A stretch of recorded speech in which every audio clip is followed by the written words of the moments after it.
Welcome to my channel, Life, Law, Then.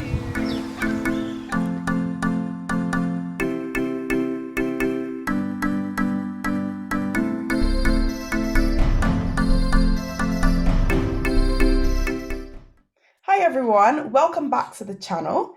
Today I have with me Tofunmi Odugbemi, and we are going to be talking about the challenges when it comes to pursuing the bar as an international student.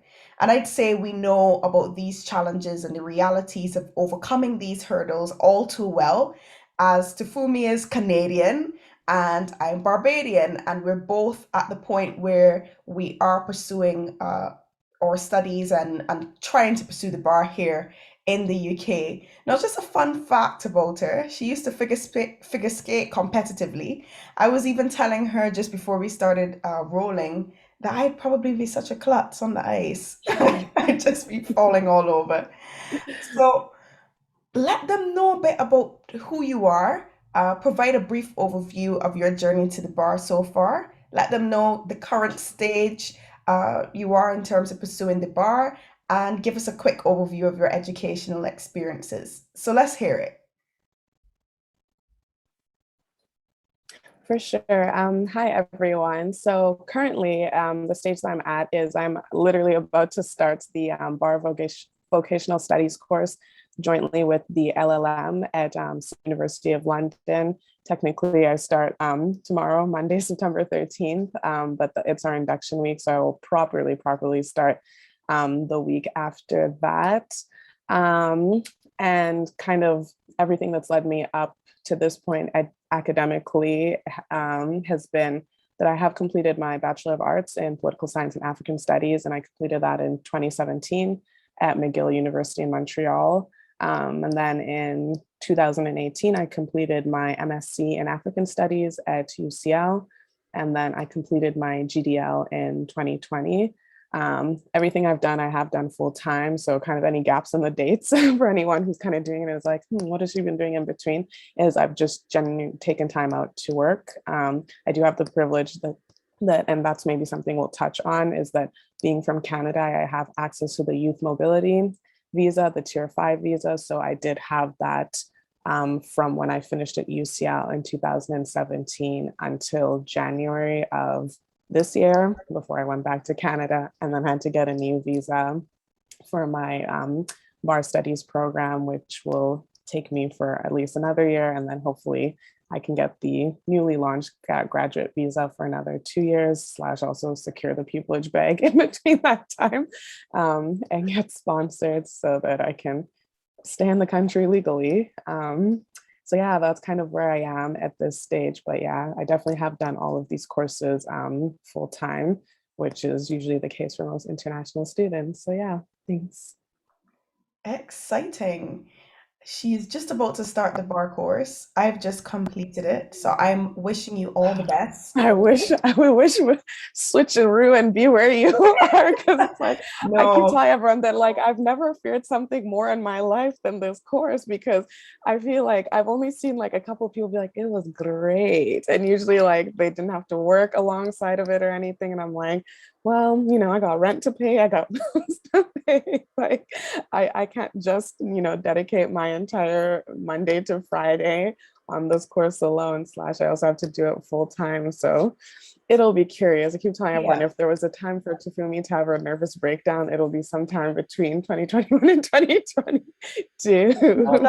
that's not even a joke because the bar course Yeah. is taxing. I'm not going to sit here and tell you, oh my gosh, it was the most amazing thing. I think it was the most educationally enriching course that I have ever undertaken.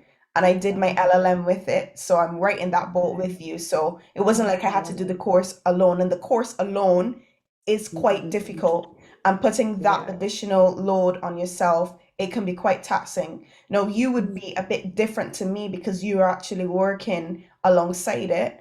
But I guess not Mm. that different because my LLM, I don't know if you're doing the pro bono LLM. Are you doing that one? Or are you doing a different No, I'll be doing the dissertation one. I like I one? like to write That's everyone. So okay. writing Um, 15,000 excites me.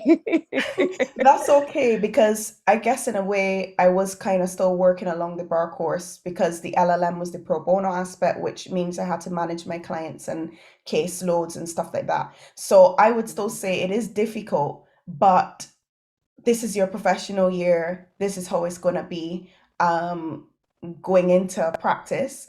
And Mm, I'm sure you got this.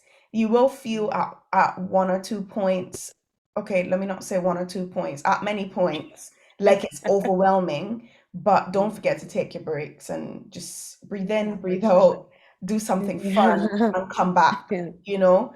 Yeah. It is going to be an exciting year because you're actually Mm, going to start grappling with the practicalities of what it is to yeah. practice the law, but Yeah. it will be challenging because of the heavy workload.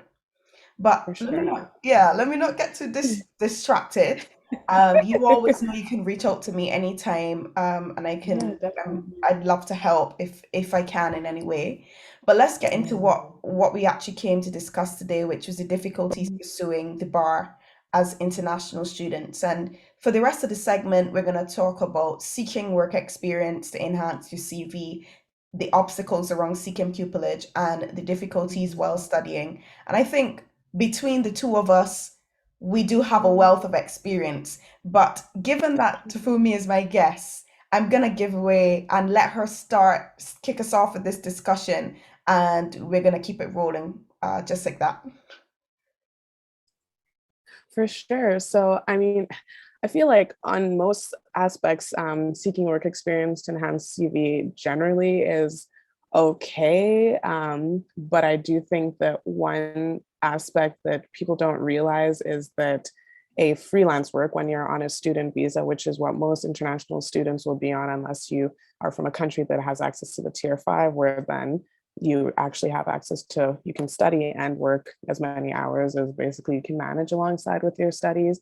Obviously, freelance work is something that you can't do. And I find a lot of legal positions, especially right now in this kind of like quasi post COVID, I don't really believe that we're post COVID, but in this like transitionary period, that's being offered a lot more. We're having practitioners very kindly and wonderfully, offering like legal research things and things like that. But basically, they're only open to now not even EU nationals, only British nationals, because they're freelance kind of work. And I do think that that's something that needs to be thought about a little bit more as to how to open up certain opportunities, because some of those opportunities are really quite invaluable because you get to work very closely one-on-one with a barrister, and it's maybe not paralegaling or other kind of traditional types of work experience that people have to get, or working for a legal charity like Liberty. It offers something else, and I do think that that's a little bit unfortunate that usually that opportunity is not available to a lot of international students who might find themselves on the tier 4 youth student visa. And then in addition, I do find that not a lot of people realize how much that there's a difference for the tier 4 student visa, at least of involuntary versus volunteer work. And that volunteer work is obviously work that you do voluntarily, but not in service to some charitable. And so, for example, a mini pupillage technically would count as voluntary hours, which should be counted into your like 20 hours per week. Don't think a lot of people do that. Don't think the Home Office enforces it, but we also find the Home Office is a very weird beast in that with the day it decides to now enforce it all of a sudden, a lot of people will be kind of left down and out of luck, whereas volunteer work is work done for a charitable organization or for kind of a public social benefit. So, everything from serving meals at a local women's shelter is kind of volunteer work / volunteer. Even if you're a volunteer for an organization like Advocate Liberty or Justice, those are charities. Whereas, like I said, taking on that mini pupillage and doing a 3-day mini during your week of classes, and then still maybe doing your part-time 20-hour waitressing job on the weekend, you've just like breached your really like literally it's just like it's quite savage, but it's like sorry to be the whole like the border officer, but you've just breached your and it's like and it's kind of crapped because obviously like we're meant to be going to a profession where it's like I'm honest and upstanding and I don't break laws.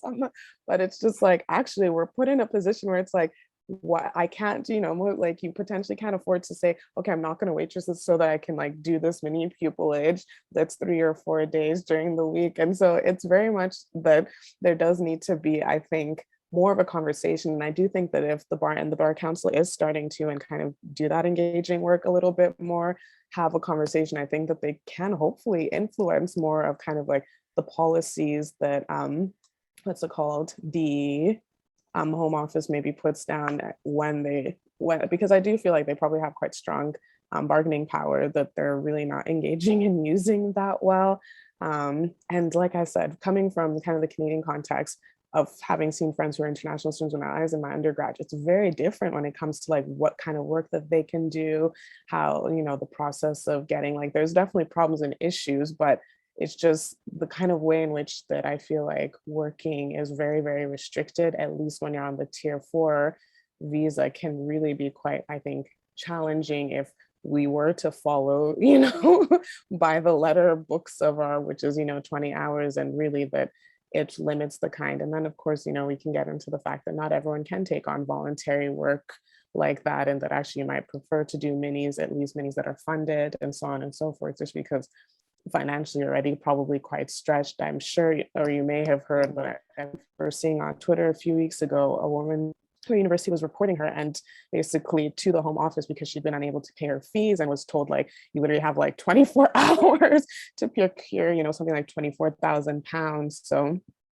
there is definitely, I think, a need for greater flexibility because we don't come to this country to kind of play around and just be silly like we do come to do. And particularly when you are, I think, studying in a profession, like there's certain things that your peers are doing that are meant to be done, and it's quite important, I think, to have the space to do the things that they're doing and not have to limit and say, oh, I'm gonna have to sacrifice not doing this or this or this because my visa maybe doesn't allow me to undertake certain work experience that my British counterparts are able to undertake. Yeah, I think that that's a very good observation. I myself was on tier 4 visa from the time I started studying my undergrad. So I know all too well about the 20-hour restriction. And it was all about trying to fit working. So if I was making any money, so at one point I was working in the law library, and I remember having to sit down with my supervisor and sit down also with my other supervisor because I was working on a research project as well, which we're co-publishing, and it's going to be published soon. And Ooh. also, yeah, woo, and also volunteer work as well. All of that is encapsulated within that 20-hour strain. So we all had to come together as a unit and kind of divide up, okay, so when does Nia do her shift here? When does Nia do her shift here? And the practicalities of that meant if one of my colleagues that worked in the library as well said, well, Nia, I have another engagement. Can you cover my shift? I actually had to decline.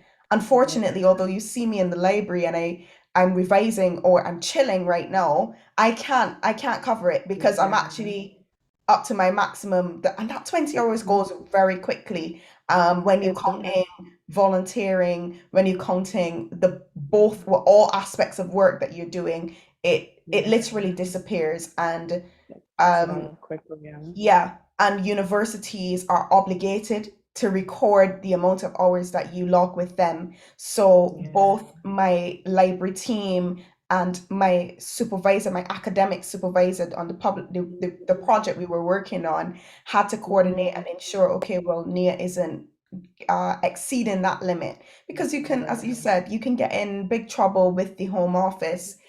And Yeah. I think a big thing is, and I'm definitely not advocating for people to do it, but many people on the tier 4 visa don't even recognize, as you say, that many pupillages or these short stints of volunteering and looking on, going into different organizations and helping out also count to the 20 hours.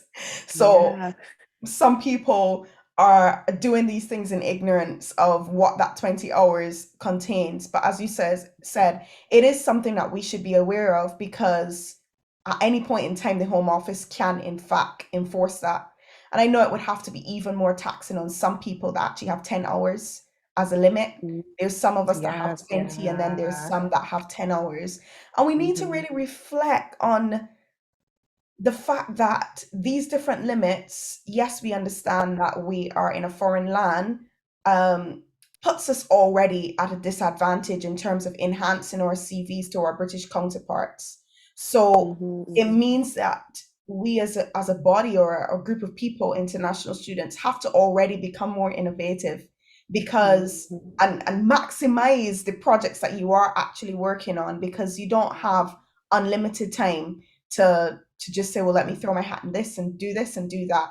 And that's the Yeah, unfortunate thing. And I feel like us discussing this today um just brings shed some light on it so that you at least know, okay, well, I have this to work within, and hopefully the BSB sees that there are some issues here in terms of creating a level and equal playing field or platform for international students to accumulate the work experience that they actually do need. And yeah, taking I also responsibility. think, Yeah, yeah, while we're on this work experience topic, I also yeah, think too that I did see some people complaining about work experience when trying to work under a tier two visa.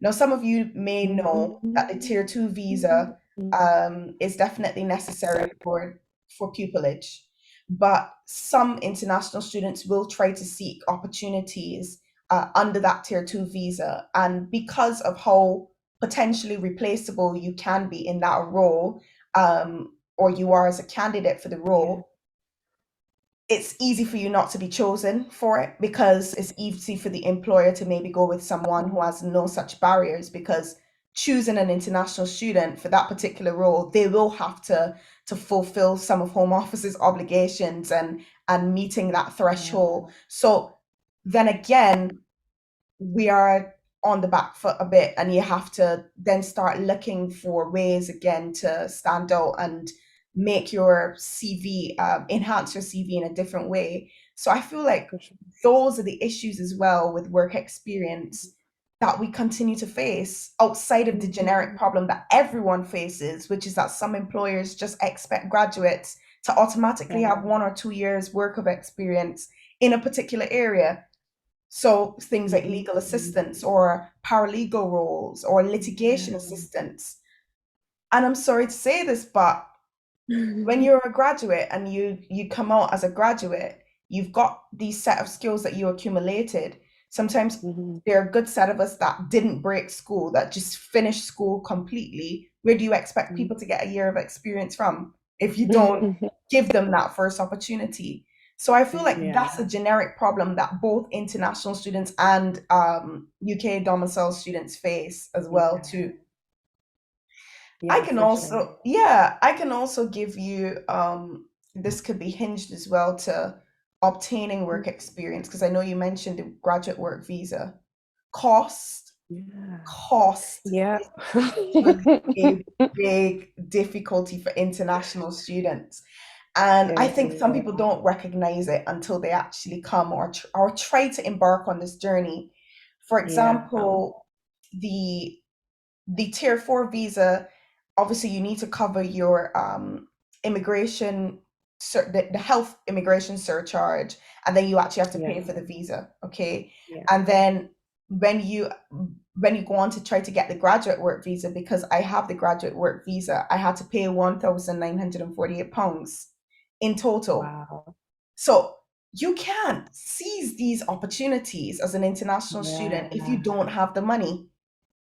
So it's a Like quite simply, yeah. yeah, it's a big thing. Another thing is Yeah. rent too. Um, Yeah. a lot of the times we struggle to find places because you have to have a guarantor. And I know there's some agencies that would be willing at a fee to act as a guarantor for international students, but it's still a bit of a burden because Mhm. some my current landlord would have told me at the beginning of the year, well, because you don't have a UK guarantor, you need to be able to pay Yeah. at least 6 months rent up front. Hmm. Where do you Yeah. get that I money mean, from? Do you like, no, understand? honestly, and it's why, like, I feel like at least since after my first year at UCL, like I've been a perpetual lodger because it's almost the only way to kind of get around that guarantor issue. And as you said, I think with this tier four that I just did, I'm pretty sure I was like, this price has drastically increased since the first time I had to do a tier four visa, roughly about 3,802 Canadian dollars in visa fees. That includes everything from, as you said, the visa, the actual visa cost itself, the immigration health surcharge cost, then the cost of when you book the appointment at a VFS Global office, there's that fee. Then there's me driving into the city. There's me paying for parking in the city because it's always like downtown in the middle where there's no good parking. But you know me, I'm thrifty, so I parked far away and just walked. But like it's quite a ludicrous amount of fees included. And like I said, like it was such a high amount that like I kept charging it to my credit card and they're like, someone's doing fraud on your card because I never spend that much in one fell swoop. But like particularly it's almost why it annoys me how much the NHS is falling apart, because I'm like, do you know how much money I pay into this thing? Y'all need to be thriving. Like, and how much I'm always like, I need to use the NHS more. Like anytime I sniffle or cough, I need to just, because it's just like I pay so much into this system and I feel like I'm not even using it as much as I should. But it's an absolute, like it's such a, and I think that's why it's quite annoying, how, like the way in which like visa Sorry, restrictions are sorry sometimes to quite fool me. You broke are up. set. Sorry Oh about that. yes, The internet yeah. connection was a bit bad. Just tell No, me no, it's again from fine. The NHS part. Oh yeah, yeah, no. So I was just joking that, you know, with how much we pay in, like I need to make sure that I use it for every kind of sniffle and cough No. to really get to really get my money's worth. But then yeah, just to follow that, I was just saying that it's, I think kind of then frustrates me a little bit how restrictive sometimes all the visa and immigration kind of rules and restrictions can be, and how I think how far left like students who are international students are out of like kind of conversations of, oh, you know, how do we make jobs more accessible to new graduates and things like that, because we like, this is not a, this is an undertaking that is not for the faint of heart. It really isn't. I don't know how many people at the age of 22, I moved to another country. Yeah, okay, it was the UK. It's probably like for like in some aspects to Canada, but I'm still moving to another country with a different system with, you know, slight variations. Yeah, okay, parliaments may look the same, but there are variations to the British way of life that are not seen in the Canadian way of life. So there was cultural things I had to kind of learn and adjust to. And then of course, like I said, learning entire systems and processes and understanding an immigration system that is very different to the Canadian immigration system, particularly like how international Canadian students are treated versus international British students post graduation, and like processes in which like, as much as like I said there are issues, and like I can recommend a very number of like good podcasts that talk about being a Canadian international student, there is at least a system and a process in place that says that, okay, Canadian international students, when you finish, and if you find a job that is, you know, considered a professional job in your field of study and you can hold that job for X amount of years, you will be on track to get a permanent residency. We don't really have that in the UK, aside from like do like 20 years of work and then maybe we will consider you worthy enough for even just right to remain, let alone like, I have no desire to become a British citizen, but when people ask, I'm like, do you know the effort it would take? Why would I ever do that to myself? Like, It's a long it's just process. not. Yeah, exactly. I'm honestly better off trying to like anchor baby it or something than to to go through the formal processes. So it's definitely something that I think people need to, particularly I know with the bar, it's always kind of like show that you are invested and like really staying to practice, you know, at the bar of England. Where first of all, like generally, I know that international students who just have the desire of just being able to like duly qual and then they want to go back to Malaysia or Hong Kong or Australia, they won't apply for pupillage. So it's very much like, why is there this idea that like if an international that, oh, we're doing it because it's like, as I think someone said in our Telegram chat, that someone had said that, oh, how do we know you're not using this as a quick and dirty way to like get your qualification? And it's just like, do you know how much all I would have had to do is 3 years, I got my JD article, bada bing, bada bum, 4 years done. Like, and articling is very hard to get in Canada, but it's not like people are just not this Hunger Games style. It is. Like, I like that you use the analogy of Hunger Games. It's yeah. difficult out here in these streets, okay? It's Mm-hmm. difficult. And that's why I tell people all the time, bar students, everyone that's applying for pupillage are amazing because everyone's CVs look so darn good. And yet you will still get many hundreds of rejections, people saying, gosh, I Yeah. didn't make it this year. And it never, Yeah. ever, ever comes down to people being incompetent or they don't have enough stuff on their CVs. Most of the It's time, just people like do. numbers and random, Yeah. yeah. And you need a As little bit everyone of says, it really luck. is a luck thing. It's such a luck thing. And like, it's quite unfortunate because it's like, I feel like already, like, us as human beings are subjected to so many like things of like lottery, lottery of birth, lottery of opportunity, just like lottery of chance. Like, oh, I was born here, or I, was able to be raised here. Yeah. It's all just kind of a lottery. It's literally just a lottery that I managed to be born into parents who were able to, migrate first to South Africa and then take us from South Africa into Canada. And, that I now was able to I literally have cousins who are still in Nigeria till date and will almost likely never. So it's just so much is already like a lottery of like Sure. things that Yeah.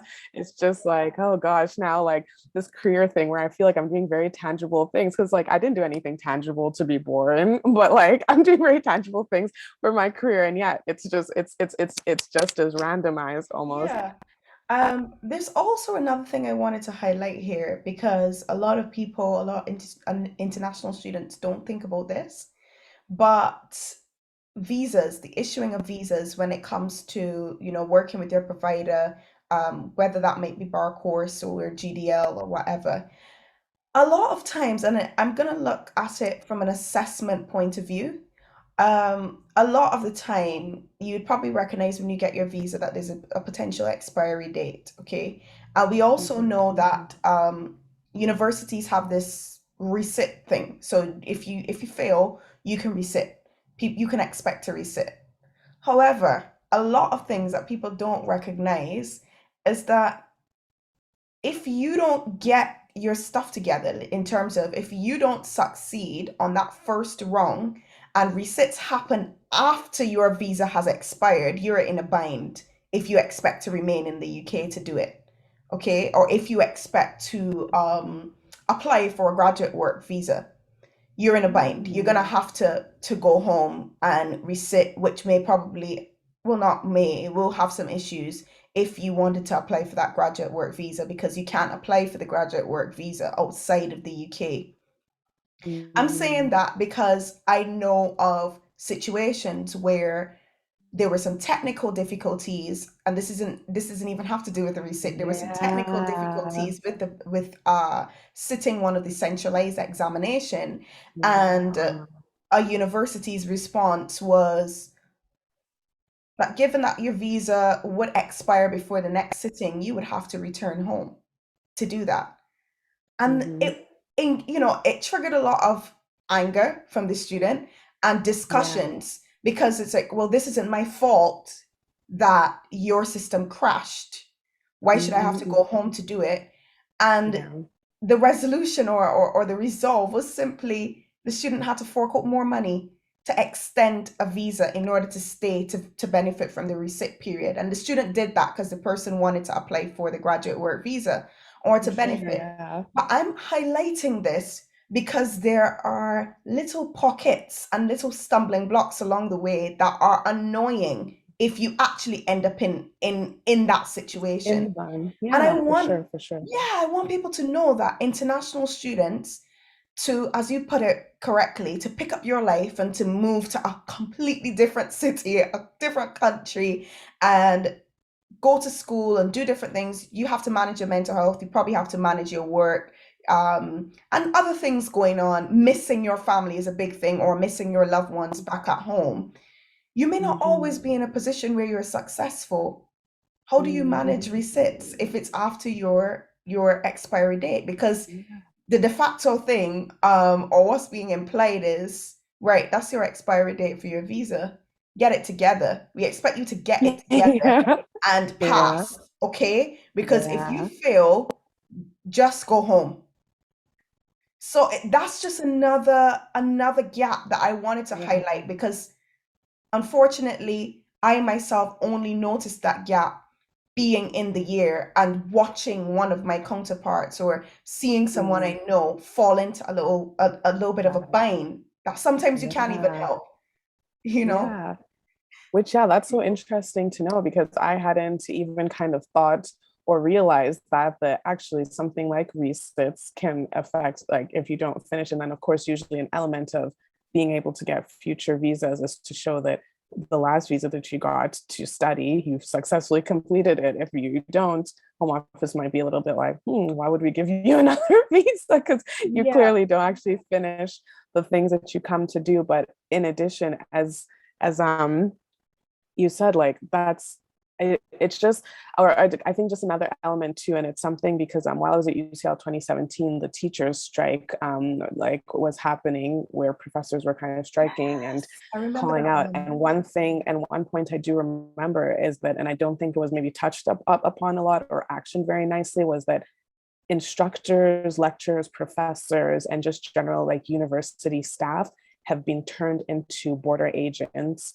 They're no longer there to support students, to kind of nurture your education, and to just be a conduit. Like they've actually formally been turned into border agents where the university has to, having students that are breaching, like they have been turned into, or even, your professor has to email you and say, oh, each term you're only allowed to miss 2 classes and you've missed, this many classes. And there's just like a lack of flexibility, and it puts instruct like everything from, kind of higher up university officials right down to like the instructor that you see face to face is basically an informal like agent of the home office. And not most of them don't want to be that. They've gotten into the profession to just teach students, but instead, they're being forced to be told that, like they attend meetings. Like I had a professor said, like part of, various meetings and trainings that they attend, and some of them are even like actually like hosted, like a home office, like someone who works with will actually come and say, okay, international students, that's how you engage with them, these are the things to watch out for, these are the things that they do. And like I said, we all know that there are international students who infringe and who overstay and who all sorts of things, but I just don't actually think that they're as common as anyone ever makes them out to be. And I think especially less and less nowadays, because I do think, I always joke that kind of we're an oyster generation where we quite have the privilege to move around to different parts of the world and build up lives in places that, our parents or generations before never could have imagined. Nowadays I feel like you can, like, you hear all the time of people will go to Bali or Burma and they've lived there for years and years. And I don't think it was at all in, my Nigerian mother's imagination that she can go to, Vietnam and build a life for herself there as a Black woman. But like, we have that privilege. So it's just because of that, I just don't actually think that these kind of this changing of university staff from kind of being like, sorry, there's nothing we can do, instead of more actively, as you said, kind of sitting down with students and saying, okay, you just had to resit, it wasn't your fault, let's see what we can do, or let's see how we can support it. One thing that quite impressed me about City that was quite out of the blue is I got an email a couple of weeks ago that students who are coming in from red countries basically can apply to a funding pot that City has put together to receive up to 2,800 and something pounds to support them, like flying from their red country into the United Kingdom so they can start studies on time. And that would cover everything from testing fees, from any paperwork that they would have to submit, and the hotel quarantine. And I thought that was something that I don't even know if any other providers are doing it. I wasn't sure if City was doing it as a whole or if they're just particularly doing it for law programs or for the BVS program. But things like that, like, I feel like are actually quite standout things, like really thinking about the fact that you do have a student population coming from, and you as a university saying, that's okay, we're happy to support you. Because something like what you're saying is, I feel like it doesn't make sense to me if it was a university like that person was forced to kind of, as you said, cough up more money. Ideally, the university says the way we can support you is we have this hardship fund or this bursary fund. So you'll need to reapply for it, but we will cover the fees for it. And I think that that needs to be the shift that happens, is that even if, okay, you have home office things that you have to listen to, fair enough, we all can't get around that. Support students more financially and look at alternate ways of funding and just helping make it a less stressful and a more like, I was quite impressed and really quite liked the process of applying for, oddly, my tier 4 through City versus applying for it through UCL. I found it was actually quite chaotic doing it through UCL, whereas City was incredibly organized and quite, and it might just be because they've been quite an internationally outlooking university from, I think, most of their life No, in a way that maybe, yeah, that's UCL, despite yeah, being a that's Russell group, has great. not been, yeah, No, but that's yeah, great. something like that, yeah. I'm glad that you actually proposed. I don't even think you recognize, but you proposed a very good solution. We Mm, all know that there will be challenges. There are always metrics, different things in place to ensure that you are compliant. But I mm, think when things like that happen, like the situation I outlined, if there are technical difficulties, your first response as a university shouldn't be, "Oh, go home."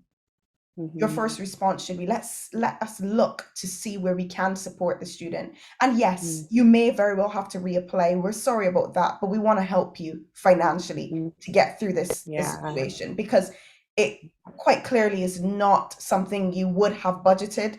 I didn't come into my bar course year budgeting for a yeah, technical malfunction, which would then cause me to yeah, pay for another visa. No one comes in thinking like that, okay? So I yeah, feel like it all has to do with their responses. And the harsh reality is most of the time as international students, we pay double the fees. So you mhm, really should be trying your best to recognize that most of us not only pay double the fees, but the money that we're bringing from home, okay, is usually the less than the pound. currency, So yeah, we mhm, have to convert that, which means we're taking out more money from home, converting it and giving it, diverting it to you. And mhm, in a way, we're helping to uphold and sustain your university. You're earning more. So yeah, I really don't see why it should be so difficult to look into these different things. And City is a shining example from what you've just explained to me. And I know a couple other universities were trying to mhm, put into place those kind of initiatives. That's what we want to yeah, see. You want to be somewhere that yeah, you feel supported. And the yeah, last for thing I'll sure. say on this issue, because I know we're still kind of in this pandemic, and some universities will still have these policies like the no detriment policy in place, where Mm, it's usually introduced because it's supposed to lessen the impact of COVID on students and its impact on their grades. This is just a mhm, warning to my fellow international students, and this can be applied whenever you kind of undertake your studies. Beware of these kind of generic policies, because it's not a one size fits all. Look at mm, your visa, look at look at your visa, look at the length of time you have, and mm, critically analyze, especially as a law student, critically analyze, okay, what position does this place me in? Just because they're saying that there's this policy, can I access it? Now, let me just mm, try to explain this a little bit more. I myself recognized that I had a visa which was expiring on the 28th of July 2021. I was happy at the mhm, time that my course provider had this policy in place. So mhm. I had upcoming centralized exams, which you see, when you move away from the bar course, you try to forget everything. But I'm sure it happened in April in terms of It's like like blacked out the yeah, year. the stresses of assessments. I'm sure it happened in April. But it's a situation where the bar course is so hectic, and you have other things probably stressing your mental health. You have other things going on in your personal life that, just like UK domicile students, you might not be ready for that April sitting, because it's a situation where you have a 2 to 3 week turnover. That was the kind of timetable I was working with. We literally finished teaching this particular week, and we were into exams. I had my first internal assessment the next Monday and I finished the Friday. So it's that kind of pace and rigor that you're going into. So if you were doing those and never had a week off, you literally probably pause internal assessments and have 2 weeks to start turning over your brain to get ready for criminal litigation and civil litigation. Okay. Mm. I then said to myself, okay, I'm under a lot of pressure. I'm a bit ill. Let me see what I can get under this no detriment policy. Mm. Investigated it, and I recognized, okay, if you want to access this as an international student, fine by us, but you'd have to leave the UK, because in order to access these assessments at the next date, they fall after your visa expires, which means you need to leave the Mm. UK, which means you would also be Yeah. unable to apply for the graduate work visa. So if you're Mhm. analyzing and you're following, you just recognize straight away, hang on a second, It's not, this doesn't yeah. really apply to me. This can't apply to my Mhm. situation. So Mhm. I was actually told, and I quote, students who just need extra time to finish the course are not allowed to apply in the UK. And to me, I thought that was a bit rude because UK domicile students, they need extra time too. They have issues. Like They we have all all the have time in the personal world. issues, you know. Yeah. And it's just that I'm bringing this issue up because sometimes we think it's a level playing field, or I'd be able to access this. Sorry, honey. Do some investigation and recognize that if you make the wrong move, you've actually screwed yourself. Because Yeah. I've known people that I actually felt really, really, really sorry for one of them. He didn't do any investigation, so I would always flag this, always write to your university and ask a question, because even if it's not an answer that you don't like, you know how to prepare for it. So in my Mhm. case, I recognize that was a situation. I don't really recommend this, but I kind of just stuffed my problems aside and started revising, going hard, because I was just like, well, if I do this, if I don't do There's this, there's nothing more. nothing else. No. Yeah. And No, thankfully for for me, sure. everything worked out. But I'm saying again, God forbid everything didn't work out. Where does that leave me? Visa's still No, for expired. sure. How are you going to do the receipt? You're going to probably have to pay for another one. And they don't, Mhm. most of the time, providers don't just give away visas for receipts. People don't know that. Yeah. They don't just say, Yeah. okay, you have a receipt. No, go home. Or There's like an online extended. Yeah. platform. You can do it over there. Do you understand? So Yeah. I'm saying all of this because unfortunately, I was in that position where I had to find out in the middle of a stressful course. If someone can find out Right. about this beforehand and just look out for these kind of policies and investigate before making Yeah. moves, you'd be so much better off. Because as I said, I Mhm. know of a person that didn't. And Mhm. unfortunately, just for some assessments, just said, right, because all we had to do was just indicate to them, well, I'm not coming, or simply just don't turn up. You won't fail. You will just be automatically assessed at the next possible date. And Yeah. unfortunately, it was too late for the person, because once you miss that, then he recognized I have a date that's coming up, which is Yeah. expiring. And he recognized too late. I'm back in my home country and they're saying, sorry, you can't apply for this graduate work visa. Visa. So So then it's now I'm the just, burden of yeah, finding a tier 2 yeah, sponsored job, or basically doing everything for pupillage abroad and then having to plan to fly to the UK for sometime between interviews, March to like June for for interviews. it to, Yeah. it's yeah, it's So tough. that's why I'm flagging it, because unfortunately we Yeah. don't recognize that, and it's not like I'm bashing or upset with how things are done. I think that certain things can be done better to improve the support for For international sure. students, but I feel Yeah. like we need to know. I think knowledge is powerful. If you go in Mhm. and you know that from the jump, some of these policies just don't apply to you, you would Mhm. know, okay, right, so let me find out how this applies to me and how I can work around it. Mhm. Definitely. Yeah.